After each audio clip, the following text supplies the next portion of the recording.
Hola, feliz día, ¿cómo están? Espero que estén bien. Hoy, bueno, quiero agradecer al equipo de la Universidad Fermín Toro por la invitación y, bueno, lamentar no estar presencialmente el día de hoy por múltiples contingencias y condiciones que han sucedido, pero esto no nos va a impedir poder compartir un poco de filosofía, un poco de tecnología y un poco de, ¿por qué no?, de ilusión, ¿no? Como son las propuestas que les traigo hoy, la propuesta que les traigo hoy, que se llama Aquí hay dragones, un tratado filosófico de inteligencia artificial y un poco conversar sobre la tecnología, las implicaciones que tiene la inteligencia artificial y bueno, un punto de vista un poco metafórico con respecto a lo que es la técnica y la tecnología que se imbrican en el mundo real. Entonces, en las cartas, en los mapas del pasado, se tomaban las zonas desconocidas y se señalaban su peligrosidad con diferentes criaturas mitológicas. Esto proviene de las pinturas rupestres, de la forma como las primeras civilizaciones comenzaron a limitar el mundo físico, comenzaban a observar que había formas, patrones, peligros, y bueno, para alertar a otros, empezaron a escribir bocetos en las cuevas que determinaban o que definían cuáles eran los sitios peligrosos. Entonces, aquí hay dragones, es una frase que ha sido utilizada a lo largo de la historia para referirse a aquellos territorios que son inexplorados, que son peligrosos, que tienen algún tipo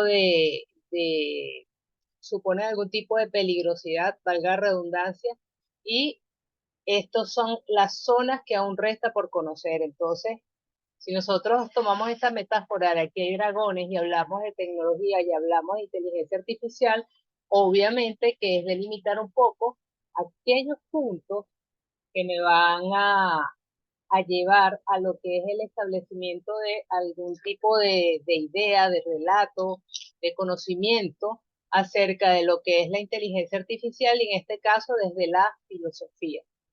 Entonces vamos a hablar primero de qué es inteligencia, después vamos a hablar de éter tecnológico, finalmente de dominio artificial y por supuesto que vamos a cerrar con algunas reflexiones a futuro. Bueno, primero quisiera definir qué es la inteligencia y cómo los sentidos pueden ser engañados o de alguna manera, si estamos hablando de inteligencia artificial, cómo los sentidos pueden ser replicados. Para la RAE, la inteligencia es una facultad mental. Esto permite aprender, entender, razonar, tomar decisiones y formarse una idea de lo que es la realidad. Para mainstream science, la capacidad mental implica exactamente, o muy parecido a lo que es el concepto de la RAE, habla de lo que es la habilidad para razonar adecuadamente, pensar abstractamente, aprender rápidamente, aprender de la experiencia, planificar acciones futuras y resolver problemas. Entonces, esa resolución de problemas obviamente viene del entendimiento de lo que son ideas complejas, no solamente ideas simples. Entonces, una definición que podríamos tener de lo que es inteligencia es comprender el entorno y dar sentido a las cosas. De alguna manera, esto tiene que ver con los procesos cognitivos. Entonces, si hay algo que se llama procesos cognitivos, que es para conocer, y los problemas y los procesos cognitivos que tienen que ver con las operaciones mentales que realiza el cerebro para procesar la información. Entonces, ¿cuáles son los procesos cognitivos básicos que tiene la inteligencia natural? Por un lado, la memoria, que realmente es la posibilidad de recordar. todo lo que es la percepción, la posibilidad de entender qué es lo que está sucediendo alrededor, la atención, el aprendizaje, vuelvo a repetir otra vez la memoria, el lenguaje, el razonamiento, la resolución de problemas, las sensaciones, la imaginación y la conceptualización. Hay conceptos sumamente abstractos, como es la imaginación, que es la posibilidad de crear. Hay el concepto de lo que es la atención, que es el momento en donde uno se centra en una sola idea, en la posibilidad de aprender, en la posibilidad de sentir. Por eso es que cuando las personas tienen deterioros cognitivos, uno piensa que dejó de sentir o no piensa que realmente es verdad. Puede ser que dentro del cerebro, dentro de los procesos cognitivos para procesar la información, existan lugares dañados donde esto no esté. Entonces, desde la inteligencia natural, es realmente una combinación selectiva de cosas, de asuntos que nos va llevando a todo lo que es la, el desarrollo de la mente, de las conceptualizaciones que tienen que ver con los sentidos y la posibilidad de descubrir qué hacer.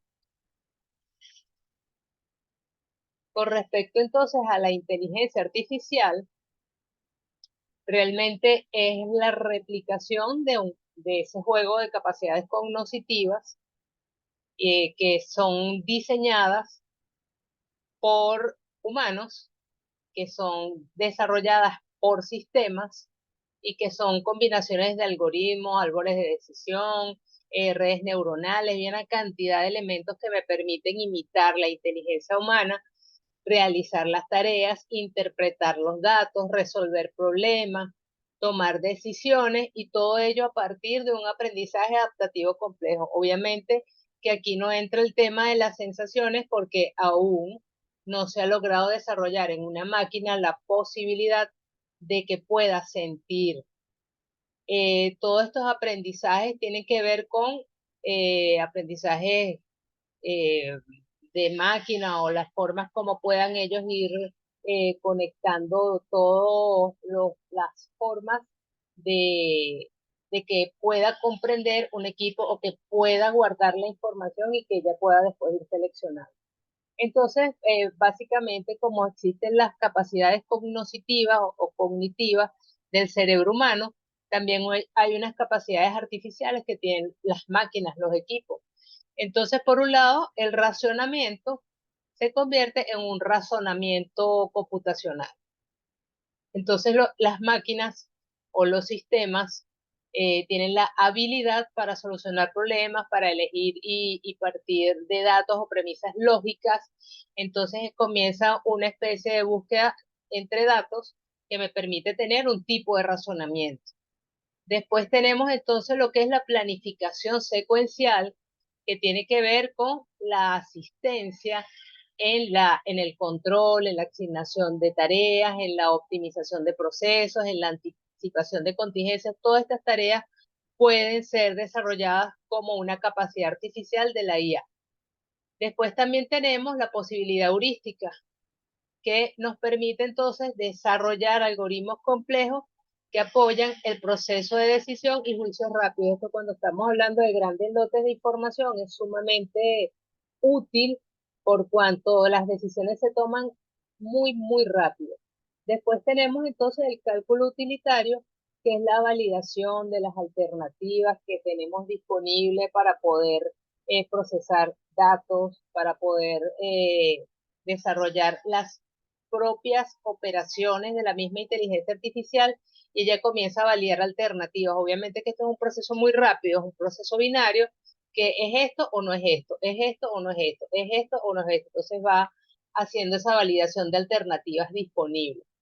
Después tenemos una percepción artificial que realmente es una simulación, es una emulación que proviene de tomar la información desde los sensores que emulan los 5 sentidos que tienen las personas, los 5 sentidos humanos, es decir, la vista, el oído, el tacto, etcétera. Entonces esa percepción artificial es lo que permite sentir que hay un calor, pero eso realmente es un termómetro que está viendo algo, pero realmente es una cámara y así va el desarrollo de estas capacidades artificiales. Finalmente, cuando se juntan muchas de estas capacidades, se da lo que se llama el comportamiento emergente. Entonces allí existen algoritmos que van aprendiendo, que van evolucionando, que van almacenando información.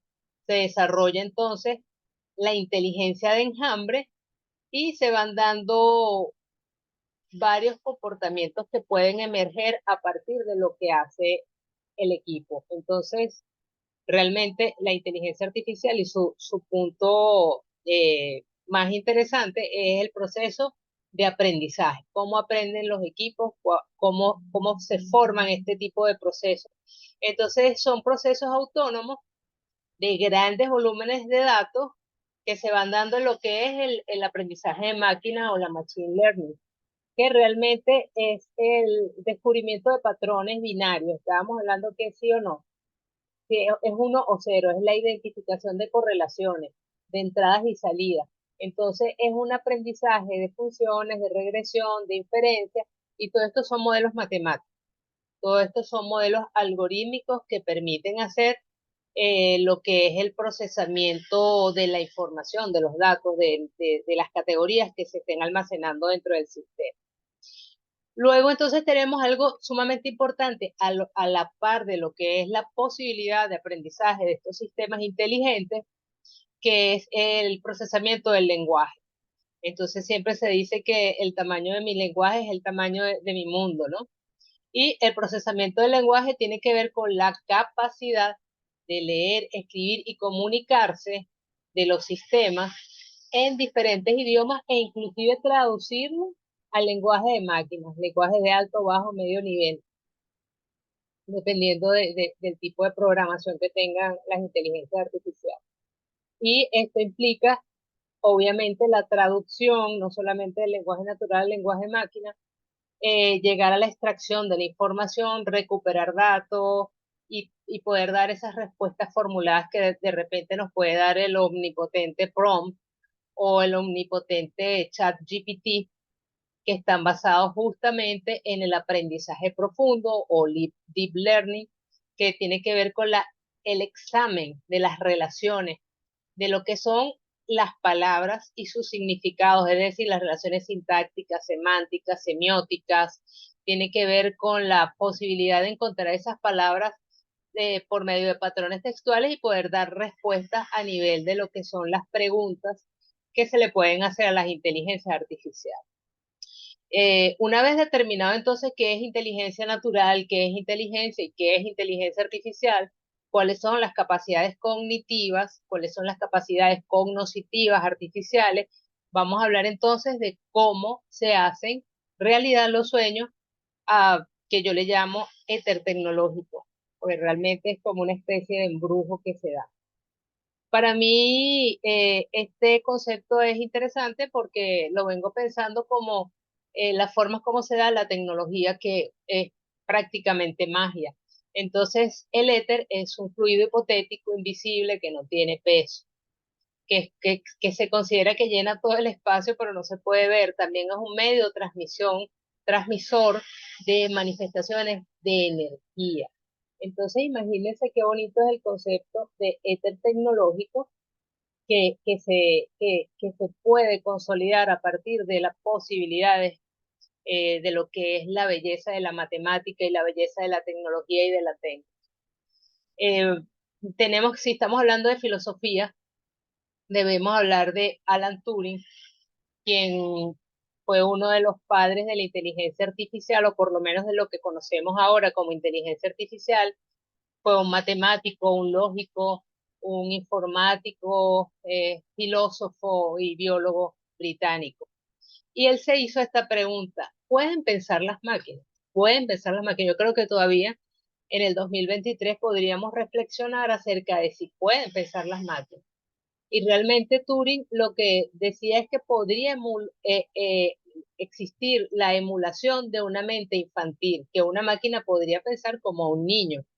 Entonces él desarrolló lo que llaman la máquina de Turing, que era un ordenador capaz de, comillas, en aquel entonces, en los años 30, 40, un ordenador capaz de pensar.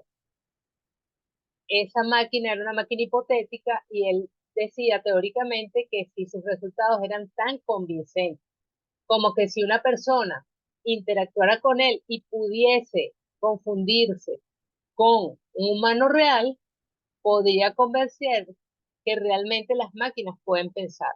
Hay algunas inteligencias artificiales que se pueden hacer pasar por máquinas y por humanos, perdón, y puede ser que violenten esto que se llama el test de Turing. Entonces, la posibilidad de pensar, la posibilidad de convencer a un humano de que realmente estás hablando con un humano es una prueba interesante, pero hay otras pruebas que ya superaron el test de Turing. Y él hablaba también de lo que es ese equipo y esa máquina hipotética, que era la máquina de Turing, que realmente es lo que se prevé como la anticipación de la computadora, ¿no? Y de hecho, en la Segunda Guerra Mundial, él ayudó a ganar la guerra desarrollando Enigma, que era un sistema criptográfico, que era una computadora que permitía generar de millones y miles de combinaciones posibles para poder romper los códigos NAS. Entonces tuvo una relación muy interesante, muy importante en lo que fue la guerra mundial y su finalización, obviamente.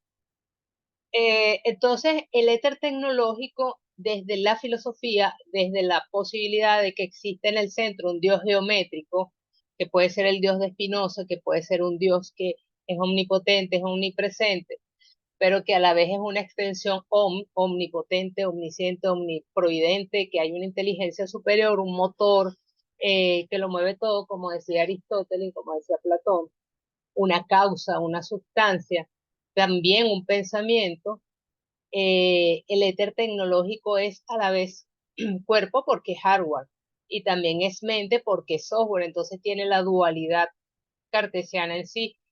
Incide en lo que estábamos hablando ahora de lo que son las posibilidades cognitivas de la inteligencia artificial, de lo que es la belleza de la matemática, porque la algorítmica es lógica, la algorítmica es justamente razonamiento puramente lógico y matemático, binario. Coexiste este éter tecnológico entre las cosas y las no cosas, porque los artefactos que pululan en el ciberespacio, pues no son tangibles y son reales, como lo que son eh, los bienes NFT y todas estas cosas, que es realmente la coexistencia de los objetos físicos, de los fenómenos y de las cosas artificiales en un mundo que es tanto material como es un mundo de las ideas. Es una posibilidad técnica y también es una posibilidad imaginada. Es entelequia y es física a la vez. Es tangible e intangible. Entonces el éter tecnológico se representa para mí como un espacio de posibilidades, un espacio mental, un plano mental que permite desarrollar cosas técnicamente posibles, virtualmente posibles, posiblemente desarrolladas por lo que es la tecnología. Y de allí pasamos entonces a la posibilidad de hacer un upload de la misma vía, de la misma vida, o un dominio artificial o una duplicación de la vida. Y esta ontología artificial que se va desarrollando, metaversada, artificial, y que de repente nos puede confundir la vida física con la vida digital, con la vida real, pues es realmente desde la singularidad humana, es la replicación de ese dualismo artificial, natural, que se desprende de lo tangible, de lo intangible, y de los desarrollos tecnológicos. Entonces allí hay una clara división de lo que es mente, cerebro, alma, cuerpo, pero todo esto puede ser migrado a hardware y software. Es decir, hay muchos de los aparatos que nosotros utilizamos actualmente que me va a permitir migrar mis ideas, migrar lo que yo estoy viendo, es decir, las fotografías, migrar lo que estoy viviendo, es decir, un video, o lo que estoy sintiendo y poderlo escribir, ¿no? Entonces, la evolución del hombre va hacia una nueva humanidad, hacia una transhumanización, de lo que es este nuevo realismo y que realmente las cosas no necesariamente son tangibles y no necesariamente vivimos en un espacio que sea totalmente físico, sino que también hay espacios que son totalmente virtuales. Entonces, tenemos a las ontologías como vía de replicación de la realidad y nosotros sabemos que Internet también se le conoce como la web semántica. Entonces, realmente el dominio ontológico, el dominio de un sistema, el dominio que tiene que ver con el espacio de bytes, de bits, eh, que, que tiene que ver con la relación de la información, con la relación del lenguaje, y el lenguaje es lo que crea las realidades. Entonces, me permite relacionar el procesamiento del lenguaje natural, pero administrado desde lo que es la integración inteligente de la información o lo que podemos llamar web semántica. Entonces, la información, la vida, toma diferentes formas, incluyendo un vocabulario que tenga que ver con condiciones o alguna especificación de las relaciones que puedan tener en ese espacio ontológico. Un espacio ontológico es una plataforma, es una web, es una aplicación, es un sitio donde existe el negocio o donde existe la organización o donde existen las personas. Y eso realmente es una cantidad de capas que comienza con lo que es el proceso de diseño, lo que es la posibilidad de que los humanos se conecten globalmente, que las sociedades estén hiperconectadas.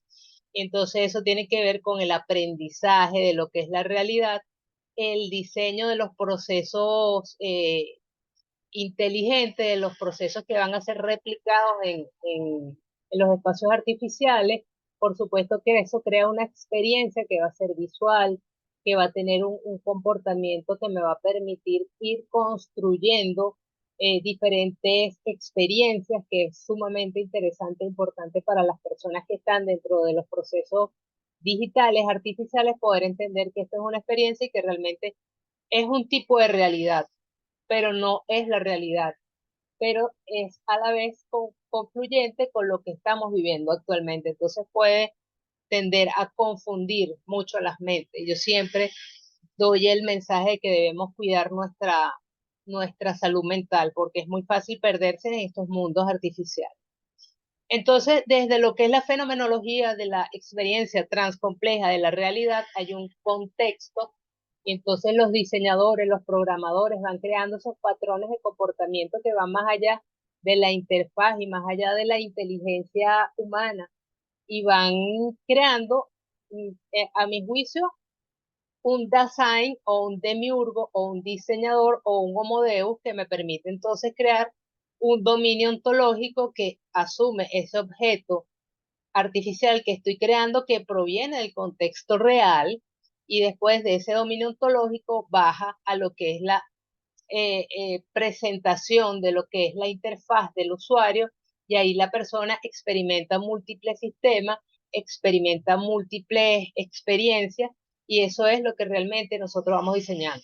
Y esto es un ciclo que no se rompe. Entonces, puede haber la posibilidad de diseño de servicios, diseño de productos y diseño de experiencias si vamos a lo que es el desarrollo propiamente de sistemas. Tiene que ver con la interacción de los productos con los humanos, tiene que ver en las necesidades que puede tener el sistema para poder replicar o centrarse en la posibilidad del producto, y luego el diseño de la experiencia, que tiene que ver con la forma como se va a experienciar el sistema dentro de lo que es ese dominio ontológico que estamos creando. Entonces yo resumo todo esto, todos estos temas de lo que es la inteligencia artificial, la forma como nosotros estamos viviendo alrededor de ella, la posibilidad filosófica de entender lo que estamos viviendo, y lo defino como una transcomplejidad vital, que realmente es la existencia sustancial del fenómeno, de la fenómena y de las no cosas artificiales, y ahí estamos totalmente desintegrados. Vamos hacia una longevidad asistida, una humanidad reparada. Tenemos una postura que queda en reinterpretación constante. Nosotros no podemos pensar que las cosas van a seguir igual, y no podemos desarrollar la vida de una misma manera porque existimos en una hiperrealidad y el hombre está en el centro del desarrollo. Fíjense que en la otra interpretación estábamos hablando de un Dios geométrico y dentro del espacio artificial nosotros estamos hablando de que el hombre es el centro de la creación porque es el diseñador, es el demiurgo, es el Homo Deus. Entonces, la ciencia que construye el mundo, la tecnología que la traspasa, que la trasvasa, entonces tenemos una caordicidad paradigmática que vivimos en el caos, vivimos sumidos en el caos, y esto tiene que ver con lo que es el trasvase evidente de la duplicación transreal, es decir, de todo no es específicamente físicamente tangible, vívido, una realidad se copia y se reinterpreta y tiene que ver con la posibilidad de reentender los procesos artificiales que estamos viviendo. Lo artificial existe en un plano subjetivamente real, increíblemente real, porque hay cosas y hay formas de vida y de conversaciones, como por ejemplo los chats que podemos tener con los bancos, que son subjetivamente reales y te resuelven los problemas, ¿no? Ya no tienes que hablar con un teleoperador o esperar en cantidad de tiempo que te atienda algo. Hay una transformación de la energía porque las ideas se convierten en cosas y las ideas se convierten en no cosas y ya somos seres infinitos. Ya tú puedes escuchar una nota de voz de una persona que no está en el plano físico o puedes ver un video de esa persona que no está en el plano físico y se está hablando inclusive del chip del alma, que es trasvasar el alma a un chip. Entonces, imaginemos que la vida biológica puede ser continuada desde una transhumanidad asistida o una longevidad asistida. Entonces, tenemos una fisis virtual, que es un momento de la verdad porque estamos inmersos en esto y obviamente que hay una longevidad asistida y volvemos otra vez a insistir que esto es un espacio ontológico, que es una esencia semiótica, que es una neolengua que emerge para yo poder conectarme o conversar con estos entes que son totalmente digitales, virtuales, y es una semilla de transformación. Es una forma que se ubica más allá de la mente, más allá del cuerpo, más allá del entendimiento. Y esto es una verdad que debemos aceptar y debemos continuar con respecto a lo que está sucediendo, que es una complejidad increíble, que es una forma de existencia, que es una posibilidad de que está dentro de lo que es la manera. Estoy esperando que que vea aparecer un pequeño video que le preguntaron a una inteligencia artificial que reprodujera cómo sería la evolución humana. Vamos a ver si ya podemos hacer clic para que lo veamos un momento. Entonces es muy interesante porque la, la, la inteligencia artificial comienza desde el mono y vamos a ver cómo termina.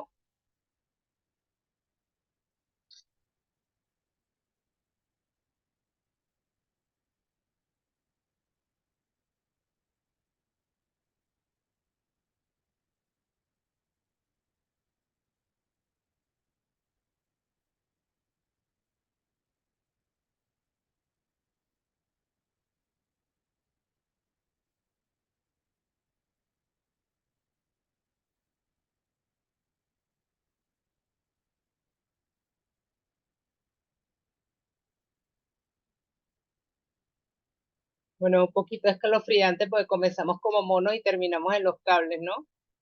Entonces, qué increíble este video, realmente. Para finalizar, yo quería comentarles, mm, vamos a sacarlo, vamos a volver otra vez a repetir. Vamos a sacarlo de aquí para terminar la presentación. Realmente la reflexión final de esto es que vamos a un mundo que es potencialmente un mundo futuro, un problema que discurre filosóficamente en el campo de la ética. Nosotros debemos pensar que la inteligencia artificial y todos estos desarrollos tecnológicos son más que un problema filosófico, un problema ético de reflexión que debemos tener a futuro. Y estos problemas éticos se van a resolver teniendo una postura clara de lo que es el bien y lo que es el mal. No podemos entender esto como una vertiente filosófica de una especulación, ¿no? Entonces esto es algo que tenemos que pensar, es una tarea que va directamente a la parafilosofía, que realmente es el velo que hay que discurrir desde el lado oscuro de las incógnitas que se van a dar en el mañana. Entonces, no queda más que agradecerles su tiempo y esperemos que podamos vernos en otra oportunidad.